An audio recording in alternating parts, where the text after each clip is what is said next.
नमस्कार दोस्तों, स्वागत है आप सभी का हमारे इस यूट्यूब चैनल पर। और आज हम फिर से आईटीआई के कैंडिडेट्स के लिए एक बहुत ही बेहतरीन जॉब की जानकारी लेकर आ गए हैं। ये एक सरकारी नौकरी है आईटीआई कैंडिडेट्स के लिए, वो भी ट्रेड्समैन मेट में। पूरे इंडिया से कोई भी अप्लाई कर सकता है। फॉर्म अभी 23 फरवरी से ही स्टार्ट हुए हैं, तो आप फटाफट यहाँ पर अप्लाई कर सकते हैं। जल्दी ही मार्च में इसके आवेदन ख़त्म भी हो जाएंगे, इसलिए आज ही वीडियो देखने के बाद तुरंत आप इसमें अप्लाई कर दीजिएगा। इस जॉब की पूरी जानकारी आपको इसी वीडियो में मिलेगी, तो वीडियो को अंत तक ज़रूर देखिएगा अगर आपको इस जॉब की, सरकारी जॉब की पूरी जानकारी चाहिए। बट आगे बढ़ने से पहले आपको बता दें कि अगर आपने अभी तक वीडियो को लाइक और चैनल को सब्सक्राइब नहीं किया है तो जल्दी से कर दें। हम ऐसी कई गवर्नमेंट और प्राइवेट जॉब्स की जानकारी लेकर आते रहते हैं। अगर आप हमारे चैनल से जुड़े रहेंगे तो आपको आपकी मनपसंद जॉब ज़रूर मिल जाएगी, ये हमारा आपसे वादा है। लेकिन यह जानकारी आप सभी को तभी मिल पाएगी जब आप वीडियो को लाइक और चैनल को सब्सक्राइब करेंगे। तो चलिए अब जल्दी से आईटीआई वाले कैंडिडेट्स के लिए ये जॉब की सारी डिटेल देख लेते हैं।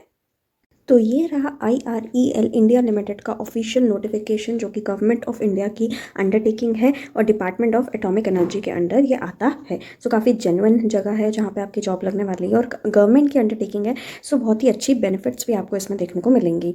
अगर हम बात करें इसके हेडक्वार्टर की, तो ये मुंबई में हेडक्वार्टर है इसका। पोस्ट का जो आपका नाम रहेगा वो रहेगा ट्रेड्समैन ट्रेनी की पोस्ट है और रेगुलर बेसिस पर आपकी जॉब होगी। तो मतलब कि आपको परमानेंट जॉब यहाँ पे मिलने वाली है। ये कंपनी की बात करें तो देखिए, ये एक मिनी रत्न कंपनी है, सो आपको बिल्कुल भी टेंशन लेने की ज़रूरत नहीं है। अच्छी खासी कंपनी यहाँ पे है। इंपॉर्टेंट डेट्स की बात करें तो यहाँ पे ओपनिंग डेट जो है, मतलब कि कब रजिस्ट्रेशन स्टार्ट होगा, वो यहाँ पर आपको देखने को मिल रहा होगा कि 23 फरवरी से इसके रजिस्ट्रेशन स्टार्ट हो चुके हैं और 15 मार्च तक ये रजिस्ट्रेशन चलेंगे। तो आप उसके पहले फॉर्म ज़रूर से अप्लाई कर दें। अगर हम पोस्ट की बात करें तो देखिए, उड़ीसा के अंदर आपके यहाँ पे फिटर की 13 पोस्ट निकाली गई हैं, इलेक्ट्रीशियन की 12 पोस्ट हैं। केरला के अंदर आपकी फिटर की 15 और अटेंडेंट ऑपरेटर केमिकल प्लांट की 1 पोस्ट है। तमिलनाडु में फिटर की 14 और इलेक्ट्रीशियन की 2। और उसके आगे देखते हैं, भोपाल में आपकी 3 अलग अलग तरह की जो मतलब वैकेंसीज निकाली गई हैं। फिटर 2, इलेक्ट्रीशियन की 1 और अटेंडेंट ऑपरेटर केमिकल प्लांट में 2 वैकेंसीज हैं। आंध्र प्रदेश में फिटर की 2, इलेक्ट्रीशियन की 1 और अटेंडेंट ऑपरेटर केमिकल प्लांट की यहाँ पे 2 वैकेंसीज देखने को मिल जाती हैं। अगर हम इसकी क्वालिफिकेशंस की बात करें कि आपको क्या क्या क्वालिफाई करना होगा तभी आप एलिजिबल हो सकते हो, तो देखिए आपके पास ITI का सर्टिफिकेट या तो NAC का सर्टिफिकेट होना चाहिए और 2 साल का एक्सपीरियंस भी यहाँ पे आपका मांगा गया है।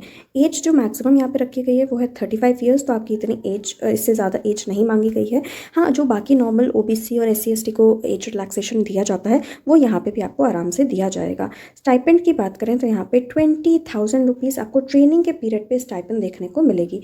अगर हम आगे बात करें तो देखिए, जो ट्रेनिंग के बाद आपका पोजीशन रहेगी उसमें आपको 22,000 से लेके 88,000 आपका सैलरी देखने को मिल जाएगा। यहाँ पे साफ साफ इन्होंने मेंशन किया हुआ है कि कैंडिडेट जो है वो सिर्फ एक ही लोकेशन के लिए और एक ही पोस्ट के लिए अप्लाई कर सकते हैं।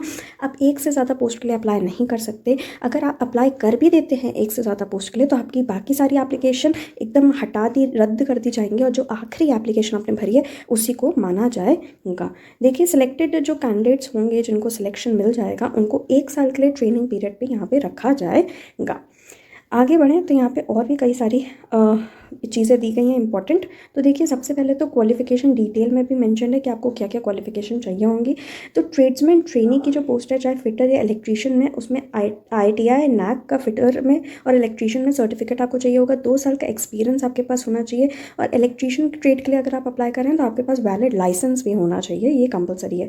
अगर आप अटेंडेंट ऑपरेटर केमिकल प्लांट के लिए अप्लाई कर रहे हैं तो उसके में भी आपके पास ITI NAC का सर्टिफिकेट होना चाहिए, या तो इसके अलावा अगर आपके पास सर्टिफिकेट नहीं है तो आपने अपने 12th क्लास में साइंस लिए होनी चाहिए और 50% उसमें आपके मार्क्स होने चाहिए और 2 साल का एक्सपीरियंस यहाँ पे मांगा गया है।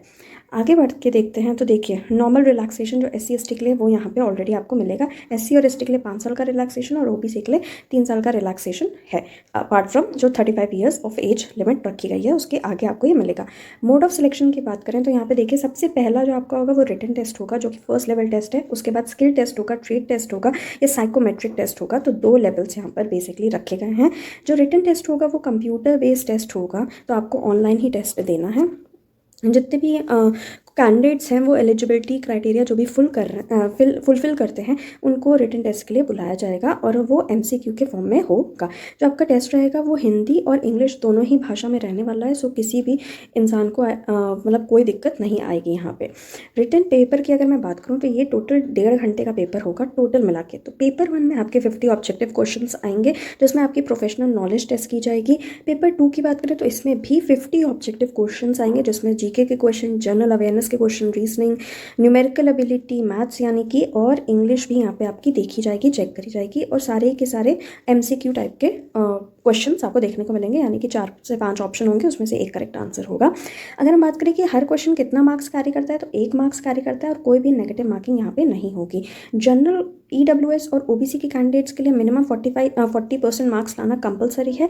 एससी एसटी के कैंडिडेट्स के लिए 35 मिनिमम लाना कंपलसरी है, तभी वो क्वालिफाई कर सकते हैं। अगर आप स्किल टेस्ट पे क्वालिफाई कर जाते हो यानी कि जो आपका पहला टेस्ट होगा उसमें क्वालिफाई कर जाते हो तो उसके बाद मेरिट बनेगी obtained by the computer based test. उसके बाद आपको सेकंड लेवल टेस्ट के लिए बुलाया जाएगा जो कि आपका स्किल टेस्ट या ट्रेड टेस्ट रहने वाला है। उसके बाद जो फाइनल सिलेक्शन होगा, अच्छा एक और चीज़ मैं आपको बता दूं, जो आपका ये स्किल टेस्ट या ट्रेड टेस्ट होगा ना वो सिर्फ क्वालिफाइंग इन नेचर होगा। तो मेन जो मेरिट बनेगी वो सीबीटी के बेस पे बनेगी, तो कंप्यूटर बेस्ड टेस्ट के बेस पर आपकी मेरिट होगी और सिर्फ सेकेंड वाला जो होगा वो क्वालिफाइंग इन नेचर रहने वाला है। टेस्ट सेंटर्स की बात करें तो देखिए यहाँ मुंबई, भोपाल, विशाखापट्टनम, त्रिवेंद्रम, कोची, चेन्नई, नागरकोइल, कटक और भुवनेश्वर के अंदर आपको यहाँ पे टेस्ट सेंटर देखने को मिलेंगे। आगे देख लेते हैं। तो यहाँ पे आपको 500 रुपीज़ पेमेंट करना होगा। अगर आप मेल कैंडिडेट हैं वो भी जनरल के, ईडब्ल्यूएस के या ओबीसी के, तो आपको 500 रुपीज़ एप्लीकेशन फ़ीस पे करनी पड़ेगी।